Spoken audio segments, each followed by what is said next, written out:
Hi guys, it's Comics G-MAN here. Today we're going to get right back into the action comics that we've been reading previously.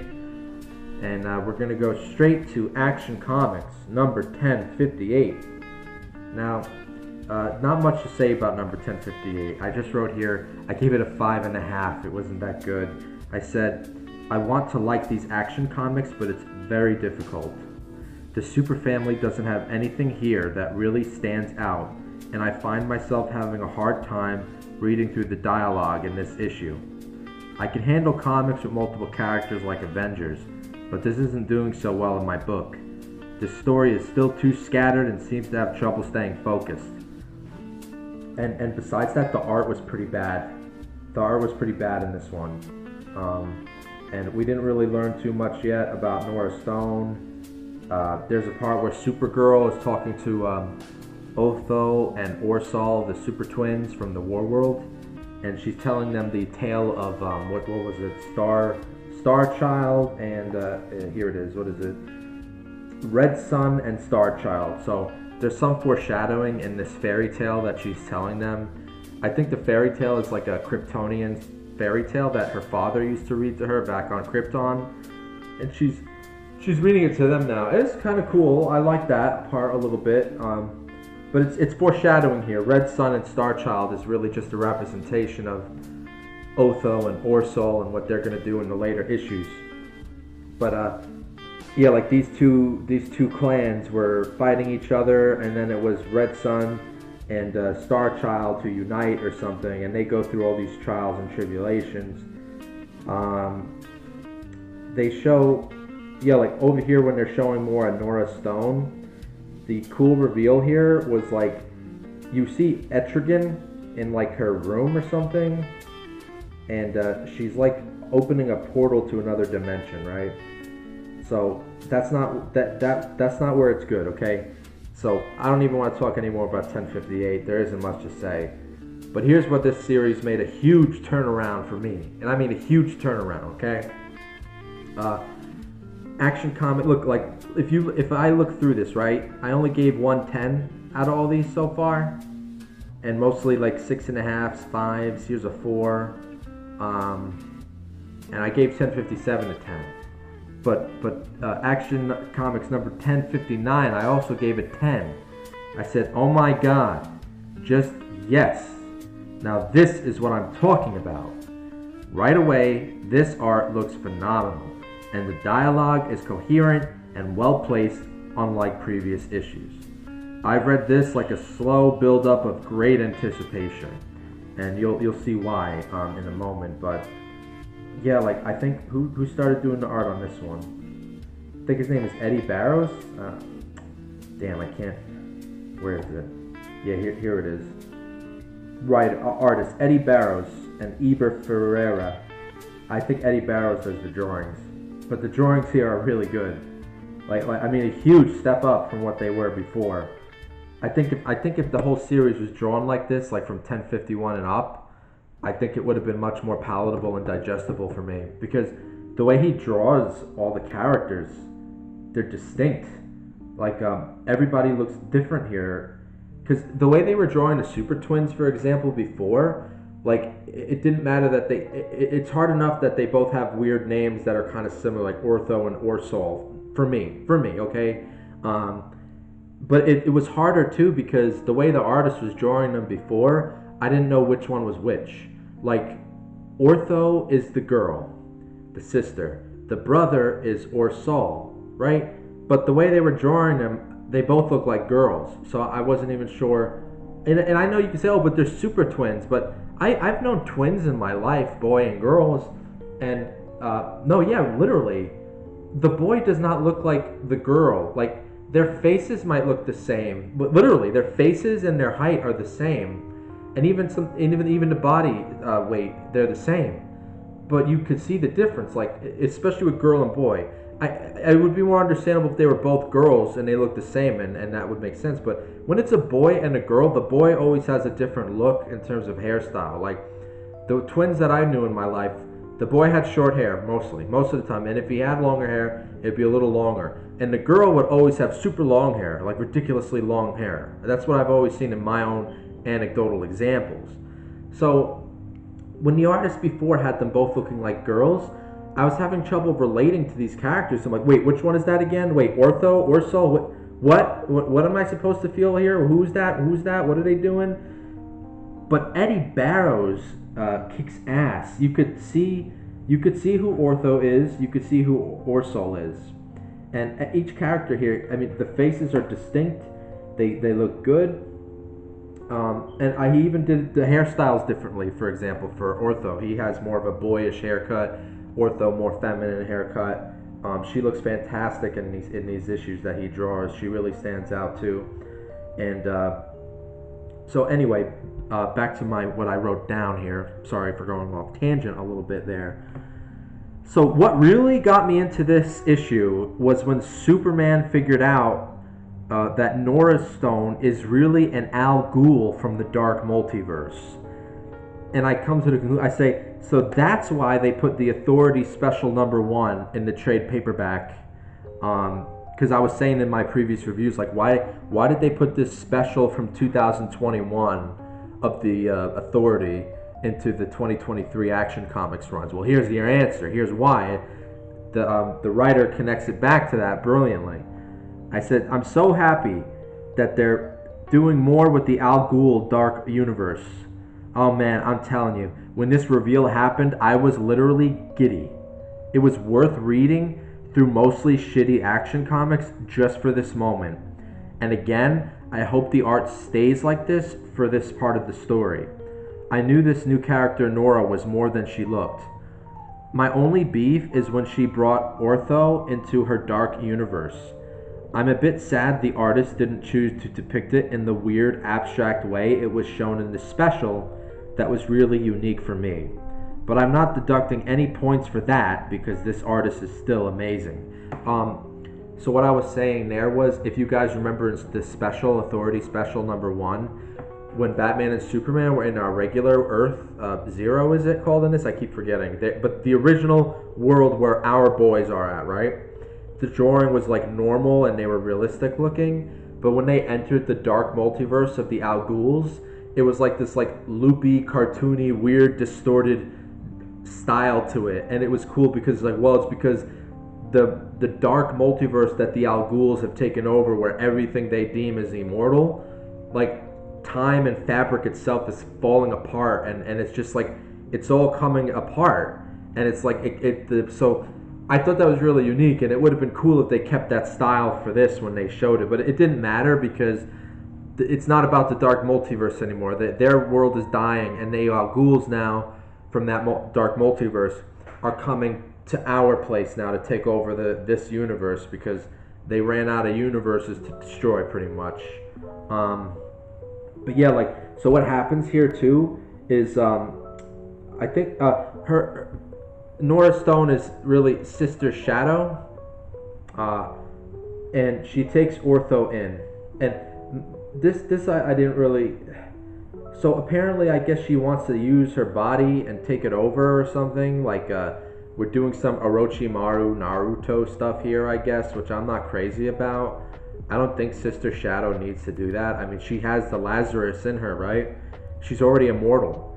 So does she just want... Oh, well, you know what? Maybe she wants to take over Ortho's body because she's like Superman. Like, she wants to be able to fly and have super strength. Because I guess she's really just an Al Ghul with, like, super speed and agility.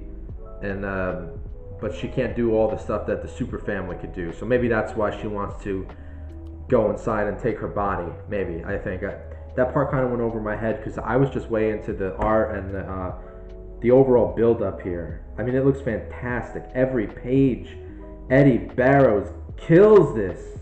He does great.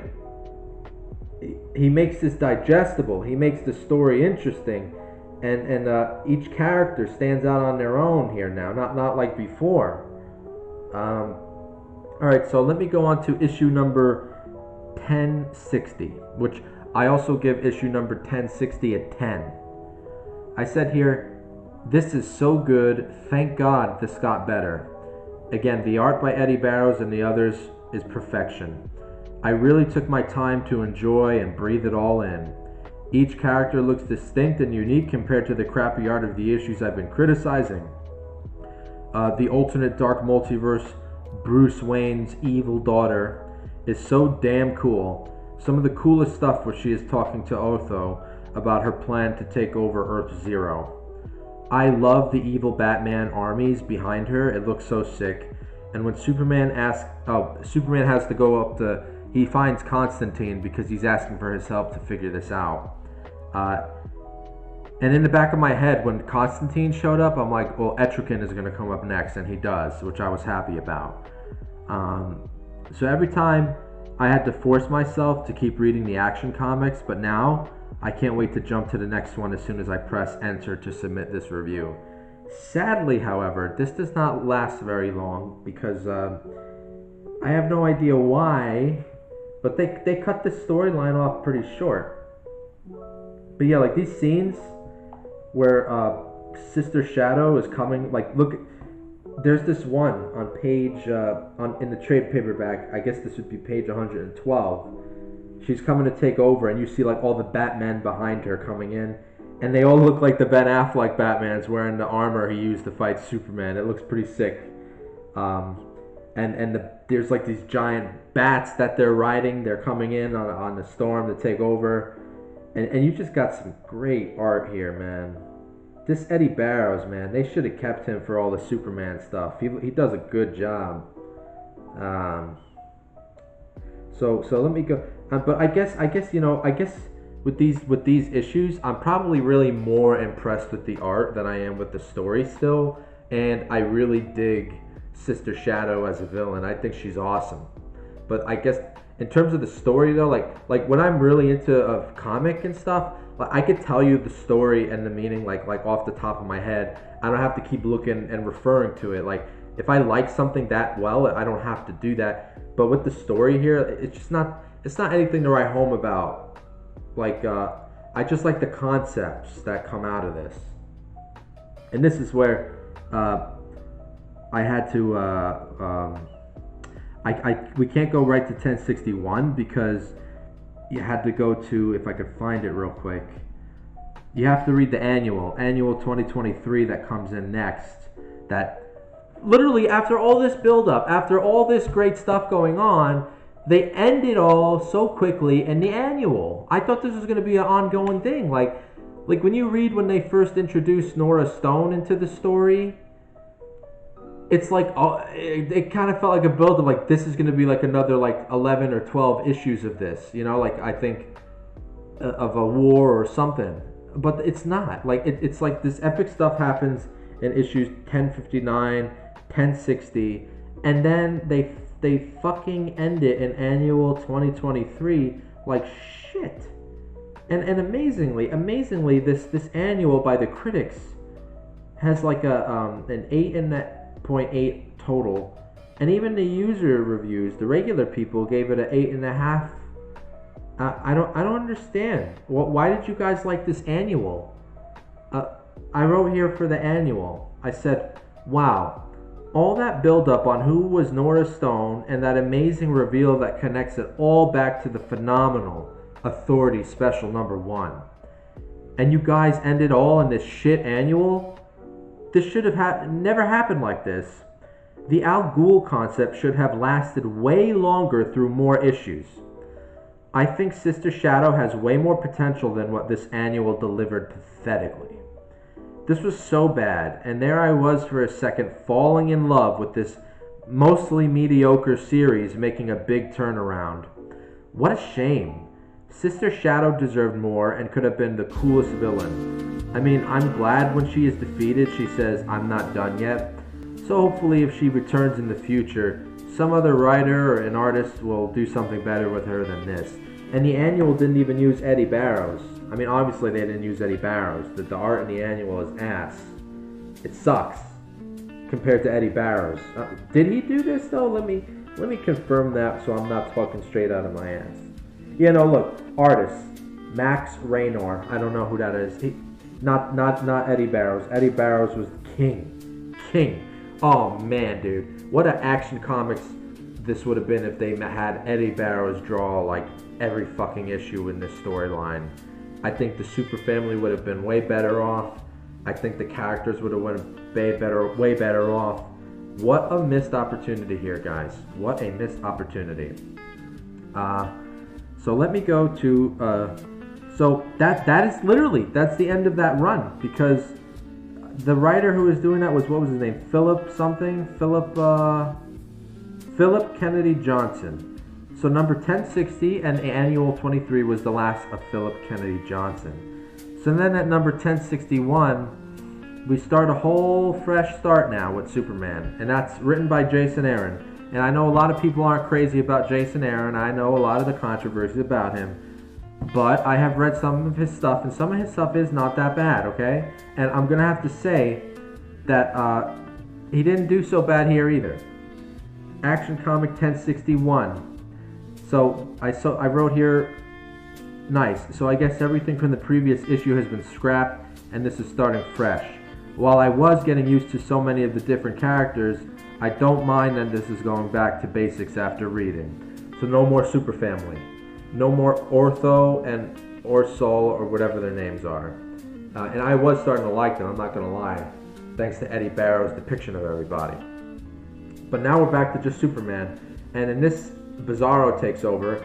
And Bizarro lost his world for some reason. They don't really explain what happened to Bizarro World.